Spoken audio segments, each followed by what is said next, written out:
Hi everyone, Charles from The Food People here. I hope you're all keeping safe and well. Back today for this special episode looking at the role of cuisine in the COVID era. Over the last 15 years, we've spoken extensively about trending cuisines, from old favourites that still maintain momentum today, Americana, Japanese, Tex-Mex, Indian, Chinese, Italian, and many more besides, to emergent cuisines that are fast growing in adoption, and recently those have included the likes of Malaysian, Filipino, Korean, Sri Lankan, Scandinavian even, and Singaporean. Of course, the conversation around trending cuisines has shifted and changed during the current health crisis and pandemic. At the beginning of lockdown in particular, as restaurants shuttered and panic ensued, many people shopped for food with necessity and cost rather than cravings in mind. And with their favourite restaurant options off the table, people couldn't rely on those favourite noodles, curries, kebabs, or takeaway options. They had to cook all meals at home. At first, 24/7 home cooking and a glut of panic purchases meant lots of dry pasta cooking and convenient staples. But as time went on, home cooks got creative in an effort to recreate their global favourite dishes. So it seems that global cuisines are still a firm favourite on meal tables, particularly when trusty old favourites like Italian and Chinese and Indian are concerned. And although the pause button may have been hit on the growth of some of those emerging cuisines, enterprising chefs have been working hard to keep them in conversation, and their efforts seem to be paying off. Recent data from the Future Food Panel, which is a collaboration between ourselves, the Food People, and Good Sense Research, shows that consumers' appetite for global flavours and formats endure. The research demonstrates that whilst familiar cuisines such as British, Italian, Indian, and Chinese are still the most tried, this is where we've sought comfort over the last few months. Interest is climbing in emerging cuisines, where consumers are once again seeking discovery and exploration in food, specifically Middle Eastern, Korean, West African, modern Chinese and modern Indian, all climbing April to June with regard to participation. As we come out of lockdown, it's undoubtedly going to take some time for the out-of-home sector to recover. So home cooking and deliveries will continue to be a much bigger part of our food universe. In this episode, we take a look at cuisines 1 to 5 of the top 10 that consumers have turned to on both fronts during lockdown. Let's start with Italian. Italian cuisine is famed for its dishes that just use a few simple but quality ingredients with stunning results: carbonara, margherita, lasagna, and so on. It's also a cuisine steeped in tradition, with recipes and techniques that are passed down through generations and celebrated for its uber regionality of dishes. So what have we observed during lockdown? Faced with unprecedented stress, a lot of us have turned to bread and pizza and pasta, shop bought but also homemade.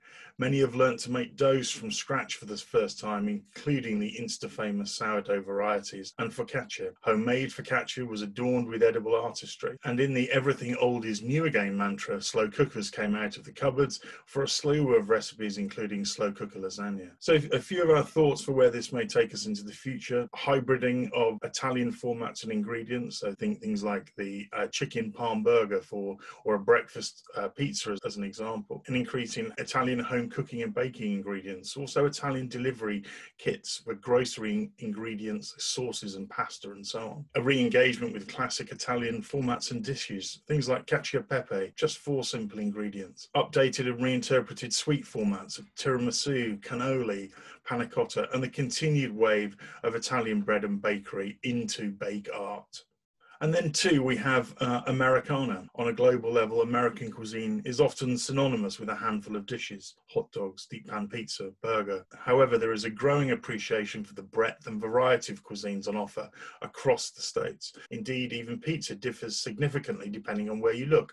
Deep pan pizza in Detroit or New Haven or Rhode Island are all completely different. So what have we observed during lockdown? Well, with many people breakfasting at home, some creative cooks went viral using mashup dishes, incorporating pancakes and cereal. But that wasn't the only thing. Mini chocolate chip cookies also got the mini cereal treatment. Homemade fried chicken and burgers were also everywhere during lockdown, as everyone tried to recreate their favourite dishes, including Fakeaway, Zinger Towers, Whoppers and Big Macs. Many also turned their hand to the intricacies of authentic low and slow barbecue, experimenting with different woods, smoking, brines, and also global flavors and alternative meat cuts have become part of the barbecue repertoire. So where do we see some potential growth opportunities and thought starters for the future?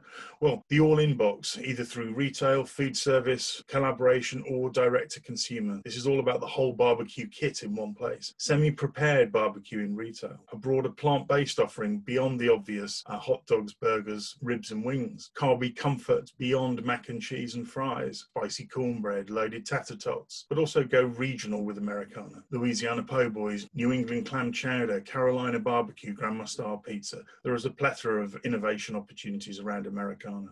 Then we have British. For many, British food is synonymous with hearty dishes. Scotch eggs, sausage rolls, beef Wellington pork pie, lots of condiments and sauces, gravies, gentleman's relish, horseradish. Then, of course, we've got the Sunday roast. Let's not forget our strong emphasis on pastry, both sweet and savoury. So what have we observed during lockdown? Well, home cooking and baking became a national pastime, and childhood favourites became the go-to for budding chefs and cooks at home. The Queen gave out the recipe for her classic Victoria sponge. Meanwhile, as people grew tired of cooking and looked for the odd treats, pubs and restaurants started offering home delivery services. And for those in need of a real indulgent treat or a Mother's Day gift, afternoon tea delivered to your door. But also British home cooking became a safe place of certainty in an uncertain world. So a few thought starters and potential for the future. We definitely expect to see an increase in free-from pastry ranges. Vegan sausage rolls, we believe, are very much just the start. Updating those retro desserts, things like the millionaire shortbread, the pavlova, the Eton mess, the trifle, the sticky toffee pudding. The very best of British staples, ingredients, meat, fish and vegetables that are the very best of what the British Isles has to offer. Sunday and celebration roast kits and an all-new deeper level of engagement and empathy with our local and domestic supply chains and food heroes. Then at 4, we've got Indian. It's been over 200 years since the first curry house was opened in the UK by an Indian migrant. Fast forward to today, and the cuisine is so well loved, it's become part of the UK culinary threadwork. We can't seem to get enough of Indian food, both in traditional form, but also modern and fusion iterations. So what have we observed during lockdown? Indian food seemed to be everywhere, a go-to for both home cooking and delivery. We're not just talking about takeaway here. Even fine dining Indian restaurants like Banaras threw their hat into the ring with their launch of Al Desco lunchboxes, whilst favourite restaurants like Dishoom started delivering their cult status bacon naan. Meanwhile, Jamie Oliver taught budding cooks at home how to make his chicken tikka masala, and plant-based cooks have shown us how friendly Indian cuisine is. So some of the potential opportunities and thought starters that we see: wraps and rolls using paratha, roti and naan bread, mashups of formats and flavours like chicken tikka tacos as an example, Indian breakfast, and also gourmet DIY curry kits for those fakeaway nights, taking fakeaway to a whole new level. Then at 5, we've got Chinese. Best Chinese dishes are characterized by balanced flavors of sweet and sour, salty, spice and bitter. It's a cuisine adored on a global scale, though many of the dishes best known outside of China have been adapted to suit local tastes and ingredients. But consumer knowledge around authentic Chinese food is growing, and so their appetite for new dishes and flavors. So what did we observe during lockdown?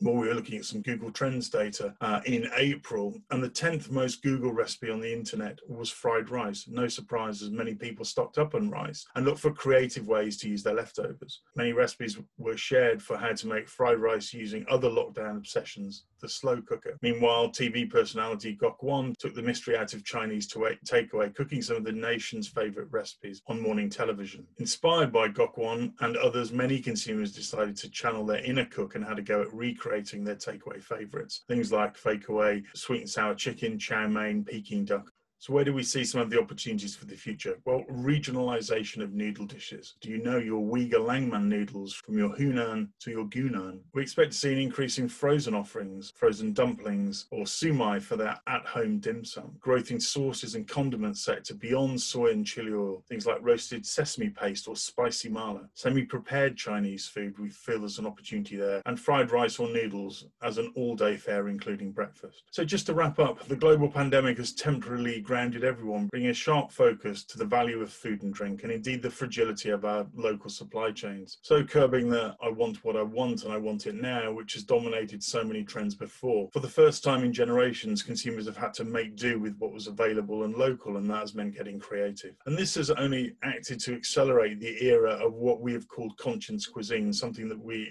actually hailed at the start of 2019. That is to say that we're already entering an era that would be dictated by environmental concerns and mindful eating. And more than ever, we truly understand that you are what you eat. The pandemic didn't create this shift, but it did accelerate it. This era of conscious consumption will impact the global cuisines framework. Age-old techniques like fire cooking plus bread making are already being revived and coming to the fore. Both environmental and personal health are at the top of the agenda too, and thus cuisines that lend themselves well to healthy, fresh, plant-based eating are likely to thrive. It seems inevitable that global travel will remain off the cards for many for some time yet, and that means that we'll turn to exotic ingredients, flavours and dishes for that global food exploration on our plates. So that concludes Cuisines 1 to 5. So do join our TFP community for the details of the next Cuisine episodes, where we'll be featuring Cuisine 6 to 10, our recent 12-part series, and all of the latest free-to-access food and drink trends foresight. Visit thefoodpeople.co.uk and complete your details at the footer of the page. Stay safe and keep well, and we'll see you in the next episode. Thanks for listening.